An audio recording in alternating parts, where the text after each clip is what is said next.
Bale ಆಗ್ಬಿಡ್ತದೋ ಆಗಲ್ಲೋ. But ಬೇಲ್ಗೆ first ನಾನೇನು ಹೇಳಿದೆ, ಅಲ್ಲಿ ಆ ಕೇಸಲ್ಲಿ ಹೆಣ್ಮಗಳಿರೋದ್ರಿಂದ ಅದ್ರ ಮುಖಾಂತರ ಬೇಲಿಗೆ ಪ್ರಯತ್ನ ಪಡ್ತಾರೆ, ಫಸ್ಟ್ ಸ್ಟಾರ್ಟಿಂಗಲ್ಲಿ ಅಲ್ಲಿಂದ ಹೋಗ್ತಾರೆ ಅಂತ. ಏನು ವೀಕೆಲ್ಲಿ ಇರೋ ಕಡೆ ತಾನೆ ನಾವು ಎಲ್ಲಾದರೂ ಹತ್ತಬೇಕಾದಾಗ ಕಾಂಪೌಂಡ್ನ ಸ್ವಲ್ಪ ನೋಡ್ತೀವಲ್ಲ, ಸ್ವಲ್ಪ ಕುಳ್ಳಕ್ಕೆ ಯಾವ ಕಡೆ ಸೈಡ್ ಇದೆ ಅಂತ ಜಂಪ್ ಹೊಡಿಕೆ, ಎತ್ತರ ಇರೋ ಕಡೆಗೆ ಹೋಗಲ್ವಲ್ಲ ನಾವು. ಅದೇ ಥರ ಈ ಕೇಸಲ್ಲಿ ಪ್ರಯತ್ನ ಆಗ್ತಕ್ಕಂಥದ್ದು ಇರ್ತದೆ. ನೋಡಿಕೊಂಡು ಯಾವ ಜಾಗದಲ್ಲಿ ಜಂಪ್ ಹೊಡಿಬೋದು, ಎಗರ್ಬೋದು, ಆ ಥರ ಈ ಕೇಸಿದು. ಇನ್ನೇನು ಬೇರೆ ಏನೂ ಬರಲ್ಲ ಇದರೊಳಗಡೆ. ಎಲ್ಲಿ ನೋಡಿ ನಾವು ಅದನ್ನು ಬೇಲ್ಗೆ ಪ್ರಯತ್ನ ಪಟ್ಟು ಅವ್ರು ನೀಚೆ ತೊಗೊಬರೋಕ್ಕೆ, ಯಾಕೆಂದರೆ ಅವ್ರಿಗೆಲ್ಲ ಭಾಳ ವೆಲ್ ಲರ್ನೆಡ್ ಅಡ್ವೊಕೇಟ್ಗಳಿರ್ತಾರೆ, ಗೊತ್ತಿರ್ತದೆ. ಯಾಕೆಂದರೆ ಇಂಥವೆಲ್ಲ ಹಲವಾರು ಬೇಲ್ ಅಪ್ಲಿಕೇಶನ್ಗಳು ಸೆಷನ್ಸ್ ಕೋರ್ಟಲ್ಲಿ ಹೈಕೋರ್ಟ್ಗಳೆಲ್ಲ ವಾದ ಮಾಡಿರೋರು ಇರ್ತಾರೆ. ಹೇಗೆ ತೊಗೋಬೇಕು ಅನ್ನುವಂತಹ, ಹೇಗೆಲ್ಲ ಯೂಸ್ ಮಾಡಬೇಕು ಮೆಥಡ್ಸ್ಗಳು, ಮತ್ತು ಇವನ್ನೆಲ್ಲನೂ ಸಾಕ್ಷ್ಯಗಳನ್ನೆಲ್ಲನೂ ಹೇಗೆ ಏನೇನೆಲ್ಲ ಅವ್ರಿಗೆ ಕೋರ್ಟಿಗೆ ಕನ್ವಿನ್ಸ್ ಮಾಡಬೇಕು ಅನ್ನುವಂಥದ್ದೆಲ್ಲ ಇರೋದ್ರಿಂದ ನನ್ನ ಲೆಕ್ಕದಲ್ಲಿ ಸ್ವಲ್ಪ ಕಷ್ಟನೂ ಅನ್ನಿಸ್ತಿದ್ದು. ಬೇಲ್ ಅಷ್ಟು ಸುಲಭಕ್ಕೆ ನನ್ನ ಅಂದ್ಕೊಂಡಾಗ ಬೇರೆ ಕೇಸ್ಗಳ ಥರ ಅಷ್ಟು ಸುಲಭಕ್ಕೆ ಬೇಲ್ ಕಷ್ಟನೂ ಆಗ್ತದೆ ಬೇಲ್ ಸಿಗುವಂಥದ್ದು. ಆ ಹೆಣ್ಮಗಳಿಗೆ ಆಗ್ಬಿಡ್ಬೋದು ಬೇಗನೆ, ಆದರೆ ತಕ್ಷಣವೇ ಇವ್ರಿಗೆಲ್ಲ ನಾನೇನು ಅಂದ್ಕೊಂಡಿದ್ದೀನೋ ಈ ಕೇಸ್ ಮಾಡಿರುವಂಥದ್ದು, ಆಮೇಲೆ ಜನಾಭಿಪ್ರಾಯ ಸಂಗ್ರಹಿಸ್ಕೊಂಡಿರೋದು, ಆಮೇಲೆ ಏನಪ್ಪ ಇಡೀ ಜಗತ್ತಿಗೆ ಗೊತ್ತಾಗ್ಬಿಟ್ಟಿದೆ, ಮೀಡಿಯಾಗಳೆಲ್ಲ ಸಿಕ್ಕಾಬಿಟ್ಟೆ ಪ್ರೆಷರ್ ಹಾಕ್ಬಿಟ್ಟವೆ, ಅದು ಯಾವ ಕಾರಣಕ್ಕೂ ಕೋರ್ಟ್ ಮೇಲೆ ಒಂಚೂರು ಇರೋದಿಲ್ಲ. ಅದು ಸಣ್ಣ ಪ್ರಭಾವನೂ ಬೀರಲ್ಲ. ಅದು ನಾವು ನೋಡ್ತೀವಲ್ಲ, ಅಲ್ಲಿ ಕೋರ್ಟ್ದೇ ಅವ್ರು ಮಾಡುವಂಥದ್ದೇ ಬೇರೆ ಸಿಸ್ಟಮ್, ಅದು ಅವ್ರು ನೋಡುವಂಥದ್ದೇ ಬೇರೆ. ಆ ಕಾರಣಕ್ಕೆ ಇದು ಯಾವುದು ಪ್ರಭಾವ ಬೀರಲ್ಲ ನನಗನ್ನಿಸ್ತದೆ. ನಾವೆಲ್ಲ ಹಲವಾರು ಕೇಸ್ಗಳು ನೋಡಿದ್ದೀವಲ್ಲ, ಅದರಿಂದ ಒಟ್ಟಾರೆ ಇದು ಭಾಳ ಇಂಪಾರ್ಟೆಂಟ್ ಕೇಸ್ ಅಂತ ಅನ್ನೋಂಥದ್ದು ಗೊತ್ತಿರ್ತದೆ, ಮಾತ್ರ ಎಲ್ರಿಗೂ ಗೊತ್ತಿರುತ್ತೆ. ಆ ಕಾರಣಕ್ಕೆ ಅತ್ಯಂತ ಎಚ್ಚರಿಕೆ ನಡೆಗಳನ್ನ ಎಲ್ಲರೂ ತಗೋತಾ ಇರ್ತಾರೆ.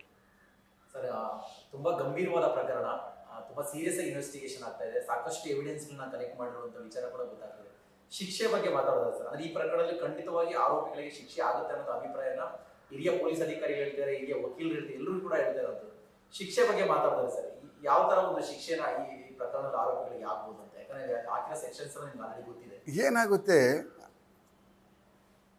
ಇದಕ್ಕೆ ಹಾಕಿದ್ರೆ, ಹೇಳ್ಬಿಟ್ರೆ ಶಿಕ್ಷೆ ಆಗಬೇಕು ಅಂದರೆ ಲೈಫ್ ಕನ್ವಿಕ್ಷನ್ ಆಗುತ್ತೆ, ಸಜ್ಜಾ ಆಗಬೇಕು ಅಂದರೆ ಹಾಕಿರುವಂಥ ಸೆಕ್ಷನ್ಗಳೇ ಅಂಥದ್ದು. ಬಟ್ ಇದು ಪ್ರೂವ್ ಆಗಬೇಕಲ್ಲ. ಈಗ ಎಲ್ಲ ನಾವು ಹೇಳ್ಬಿಡ್ಬೋದು, ಬಂದು ಹೇಳ್ಬಿಡ್ತಾರೆ ನಾಳೆ ಅಂತ. ಏನು ನಾಳೆಗೆ ಎವಿಡೆನ್ಸ್ ನಡೆದ್ಬಿಡುತ್ತಾ ಇದು? ಇಲ್ಲ 3 ತಿಂಗಳಿಗೆ ನಡೆದ್ಬಿಡುತ್ತಾ? ಇಲ್ಲ 1 ವರ್ಷದೊಳಗಡೆ ಟ್ರಯಲ್ ಮುಗಿದೋಗ್ಬಿಡುತ್ತಾ? ಭಾಳ ಟೈಮ್ ತೊಗೊಳುತ್ತೆ ಇದೆಲ್ಲ ಪ್ರೊಸೆಸ್ ಎಲ್ಲ ಆಗುವಷ್ಟೊತ್ತಿಗೆ. 17 ಜನ ಟ್ರಯಲಿಗೆ ಬರಬೇಕು ಕೋರ್ಟ್ಗಳಿಗೆ. ಒಂದೊಂದು ದಿವಸ ಒಬ್ಬೊಬ್ಬ ತಪ್ಪಿಸ್ಕೊಬಿಟ್ರು 4-5 ವರ್ಷ ಹೊಟ್ಟೈತದೆ. ಆಮೇಲೆ ಈಗಿನ ಹೊಸ ಅಮೆಂಡ್ಮೆಂಟ್ ಪ್ರಕಾರ ಈ ಕೇಸಸ್ಗಳು ನಡೆಯಲ್ಲ, ಯಾಕೆಂದರೆ ಅದು ಹಳೆಯ IPC CRPC ಪ್ರಕಾರ ನಡೀತದೆ.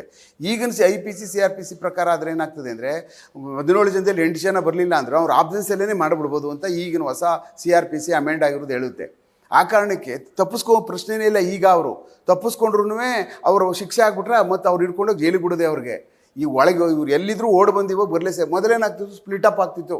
ಅವ್ರು ಬರಲಿಲ್ಲ ಅಂದರೆ ಅವ್ರನ್ನ ಸಪ್ರೇಟು, ಅವ್ರನ್ನ ಬೇರೆ ಹೊರಗಡೆ ಇಟ್ಟು ಒಂದು ಸ್ಪ್ಲಿಟ್ ಅಪ್ ಚಾರ್ಜ್ ಶೀಟ್ ಮಾಡಿ ನಾವು ಕೊಟ್ಟು ಒಂದು ನ್ಯಾಯಾಲಯದಲ್ಲಿ ಅವ್ರ ಮೇಲೆ ತಗೊಂಡು ಅವ್ರ ಮೇಲೆ ನಡೆಯುವಂಥದ್ದು ಆಗ್ತಾಯಿತ್ತು. ಈಗ ಹಂಗಿಲ್ಲ. ಈಗ ಆ ಹಳೆ ಕೇಸ್ಗಳೆಲ್ಲ ಆ ಪ್ರೊಸೀಜರ್ ಹಂಗೆ ಇದೆ. ಇವ್ರ ಕೇಸಲ್ಲಿ ರಿಜಿಸ್ಟರ್ ಆಗಿರುವಂಥ ಕೇಸಸ್ ಒಳಗಡೆ ಅದರೊಳಗಡೆ ಈ 3 ಜನ 2 ಜನ ಬರ್ತಾರೆ, ಒಬ್ಬ ತಪ್ಪಿಸ್ಕೋತಾನೆ. ಹಿಂಗೊಂದು ಹಾಕುವಂಥದ್ದೇ ಆ ಟೈಮ್ನಲ್ಲಿ ಅಕಸ್ಮಾತ್ ಎಲ್ಲ ಒಬ್ಬೊಬ್ಬರೇ ಎಲ್ಲ ಬೇಲ್ಗಳೆಲ್ಲ ಬಂದ್ಬಿಟ್ಟು ಆಚೆ ಬಂದುಬಿಟ್ರೆ, ಬಂದಾದಮೇಲೆ ಇಬ್ಬರು ತಪ್ಪಿಸ್ಕೊಬಿಟ್ರೆ 1 ವರ್ಷ 6 ತಿಂಗಳು 3 ತಿಂಗಳು ಮುಂದೆ ಕೊಟ್ಟೋಗ್ಬಿಡ್ತದೆ ಕೇಸು. ಅಂದರೆ ತುಂಬ ಅಕ್ಯೂಡ್ಗಳಿದ್ದಾರೆ ನೋಡಿ. ಕಂಡಕ್ಟಿಂಗ್ ಟ್ರಯಲ್ ಇಲ್ಲ, ಸೊ ಇದು ಭಾಳ ಅಕ್ಯೂಡ್ಗಳಿರೋದ್ರಿಂದ ಅವೆಲ್ಲ ಒಟ್ಟಿಗೆ ಬರಬೇಕು. ಚಾರ್ಜ್ ಮಾಡಬೇಕಾದ್ರೆ 17 ಜನನೂ ಬರಬೇಕು. 3 ಸಾರಿ ಅವರು ಒಟ್ಟಿಗೆ ಬರಲಿಲ್ಲ ಅಂದರೆ ಚಾರ್ಜೇ ಮಾಡೋಕ್ಕಾಗೋದಿಲ್ಲ ಕೇಸ್ನ. ಸ್ಟೇಟ್ಮೆಂಟ್ಗಳಿಗೆಲ್ಲ ಒಟ್ಟೊಟ್ಟಿಗೆ ಬರಬೇಕು. ಭಾಳ ಪ್ರಾಕ್ಟಿಕಲ್ ಪ್ರಾಬ್ಲಮ್ ಇದೆ ಇಂಥ ಕೇಸ್ಗಳು ನಡೆಸ್ಬೇಕಾದಾಗ. ತುಂಬ ನಾವೆಲ್ಲ ಈ ರೈಟಿಂಗ್ ಆಗ್ತಂತ ಕಲಿಕೆಯಲ್ಲಿ ನೋಡಿದ್ದೀವಲ್ಲ ನಾವು. ಆ ಒಟ್ಟಿಗೆ ಹಿಡ್ಕೊಂಡೋಗಿ ತೊಗೊಂಡೋಗಿ ನಿಲ್ಲಿಸ್ಬೇಕಲ್ಲ ಅಕ್ಯೂಡ್ಗಳನ್ನ. ಇಟ್ ಈಸ್ ವೆರಿ ಡಿಫಿಕಲ್ಟ್ ಆ ಟೈಮಲ್ಲಿ. ಅವ್ರಿಗೆ ಏನೇನೋ ಸಮಸ್ಯೆ ಇರ್ತವೆ.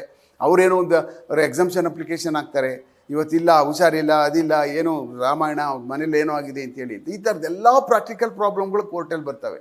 ಎಲ್ಲ ಕೇಸ್ಗಿದ್ದಂಗೂ ಇದಕ್ಕೂ ಪ್ರಾಕ್ಟಿಕಲ್ ಪ್ರಾಬ್ಲಮ್ ಇರ್ತದೆ. ಆ ಕಾರಣಕ್ಕೆ ಆಮೇಲೆ ಎಲ್ಲ ಬಂದು ವಿಟ್ನೆಸಸ್ಗಳು ಈಗೆಲ್ಲ ನಿಂತ್ಕೊಳ್ಳೋದೇ ಏನು, ಪೂರ್ತಿ ವಿಟ್ನೆಸ್ಗಳ ಮೇಲೆ, ಸಾಕ್ಷಿದಾರಗಳ ಮೇಲೆ ಇಡೀ ಕೇಸ್ ನಿಂತಿರ್ತದೆ.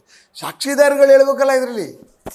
ಈಗ ನೀವು ಹೇಳ್ತೀವಿ, ನಾವು ಹೇಳಲೇಬೇಕು, ನಾವೇನು ಮಾಡಿದ್ದೀವಿ ನಾವು ಹೇಳ್ತೀವಿ. ಅದೇನು ಯಾರು ಎಷ್ಟೊತ್ತಲ್ಲಿ ಇವಾಗ ನಾವು ರಿಟೈರ್ಡ್ ಆಗಿದ್ದೀವಿ ಈಗಲೂ ಹೋಗಿ ಹೇಳ್ತೀವಲ್ಲ ಕೇಸ್ಗಳಲ್ಲಿ.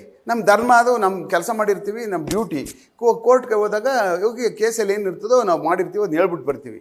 ಬಟ್ ಸಾಕ್ಷಿದಾರಗಳು ಹೇಳ್ತಾರೆ, ಹೇಳ್ಬೇಕಲ್ಲ ಅವತ್ತೊಂದು ದಿವಸ. ಎಂಟೈರ್ ಎಲ್ಲ ಅದ್ರ ಮೇಲೆ ತಾನೇ ನಿಂತಿರುವಂಥದ್ದು. ಈಗ ಅಂಬ್ರೆಲನೇ ಸಾಕ್ಷಿದಾರರುಗಳು ಟೋಟಲಿ.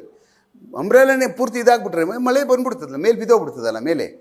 ಟೋಟಲಿ ಕೇಸ್ ಇದೆ, ವಿಟ್ನೆಸ್ ಇಸ್ ಅನ್ ಅಂಬ್ರೆಲಾ. ಅವ್ರು ಕಂಪ್ಲೀಟ್ ಪ್ರೊಟೆಕ್ಟ್ ಮಾಡಿದ್ರೆ ಮಾತ್ರ ಕೇಸಲ್ಲಿ ಏನಾದರೂ ನಾವು ನೀವೇನು ಹೇಳಿದ್ರಲ್ಲ ಅದನ್ನು ನಾವೇನಾದ್ರು ಎಕ್ಸ್ಪೆಕ್ಟ್ ಮಾಡೋಕ್ಕಾಗ್ತದೆ. ಆವಾಗ ಆ ವಿಟ್ನೆಸಸ್ಗಳು ಹೇಗೆ ಆ್ಯಕ್ಟ್ ಮಾಡ್ತಾರೋ, ಹೆಂಗೆ ಇಳಿಸ್ತಾರೋ ಪೊಲೀಸ್ನವರು, ಅವ್ರನ್ನೆಲ್ಲ ಹೆಂಗೆ ಟ್ಯೂಟ್ ಮಾಡ್ತಾರೋ, ಹೇಗೆ ಅವ್ರನ್ನ ಕೋರ್ಟ್ ಮುಂದೆ ತರ್ತಾರೋ, ಅದು ಇಂಪಾರ್ಟೆಂಟ್ ಕೇಸು. ಅದನ್ನು ಅದು ಪೂರಾ ನಡೆದಿದ್ದೇನೆ ನಾವು ಏನಾಗ್ಬಿಡ್ತಿದೆ ಹೇಳೋಕ್ಕಾಗೋದಿಲ್ಲ. ಯಾಕೆಂದ್ರೆ ನಾನೊಬ್ಬ ಇದ್ಬಿಟ್ಟು ಪೊಲೀಸು ಮಾಡಿಬಿಟ್ಟಿದ್ದಾನೆ, ನಾನೊಬ್ಬ ಹೇಳ್ಬಿಟ್ಟು ಶಿಕ್ಷೆ ಆಗೋಗ್ತಿದೆ, ಹಂಗೆ ಇಲ್ವಲ್ಲ ಇದು. ಅವರೆಲ್ಲ ಹೇಳಿದ್ರೆ ನನ್ನನ್ನು ಕರಿತಾರೆ ಇಲ್ಲ, ಕೋರ್ಟ್ಗಳು ಮೊದಲ ಕರಿತಾನೆ ಇರಲಿಲ್ಲ. ಕಂಪ್ಲೇಂಟು ವಿಟ್ನೆಸ್ಗಳು ಏನು ಹೇಳಿದ್ರೆ ಮಾಜರು ಮತ್ತು ಸೀಸರ್ ಹೇಳಿಲ್ಲ, ನಿಮ್ದು ಎವಿಡೆನ್ಸ್ ಏನು ಅಂತ ನಮ್ಗೆ ಕೇಳ್ತಾನೆ ಇರಲಿಲ್ಲ ಸುಮಾರು ಒಂದು 5-6 ವರ್ಷದಿಂದ ಎಲ್ಲ. ಆಮೇಲೆ ಸುಪ್ರೀಂ ಕೋರ್ಟಲ್ಲಿ ಇದಾಗಿ ಆಮೇಲೆ ಇಲ್ಲರಿ ಇವರೆಲ್ಲ ಇನ್ನೂ ಐವುಗಳು ಇವ್ರದ್ದು ಏನು ಹೇಳ್ತಾರೋ ಹೇಳಿ ಅವ್ರದ್ದು ಎವಿಡೆನ್ಸ್ ಮಾಡಿಬಿಡಿ ಅಂತ ಹೇಳಾದ್ಮೇಲೆ ನಮ್ದು ಕರೆದು ಇವಾಗ ಮಾಡ್ತಾರೆ. ಮೊದಲು ನಮ್ಮನ್ನೂ ಕರಿತಿರ್ಲಿಲ್ಲ ಫಾರ್ ಯುವರ್ ಇನ್ಫಾರ್ಮೇಷನ್ನು. ಇಷ್ಟೆಲ್ಲ ಮಾಡಿರ್ತೀವಿ ಗಣಂದಾರಿ ಎಲ್ಲ ಇನ್ವೆಸ್ಟಿಗೇಷನ್ನ, ಅವ್ರು ಹೇಳಿಲ್ಲ ಅಂದರೆ ನಮ್ಮ ಡ್ರಾಪೇ ಆ ಮಟ್ಟ ಆಗೋಗ್ಬಿಟ್ಟಿತ್ತು.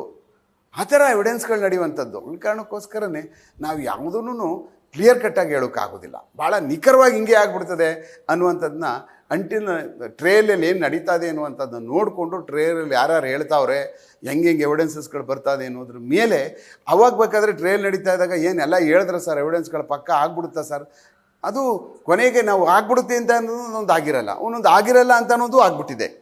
ಹೀಗೆ ನಾವು ಹೇಗೆ ಕೋರ್ಟು ಇನ್ಫರೆನ್ಸ್ ಡ್ರಾ ಮಾಡುತ್ತೆ ಅಂತ ಅನ್ನೋದ್ರ ಮೇಲೆ ಶಿಕ್ಷೆಗಳು ನಿಗದಿಗಳಾಗ್ತವೆ.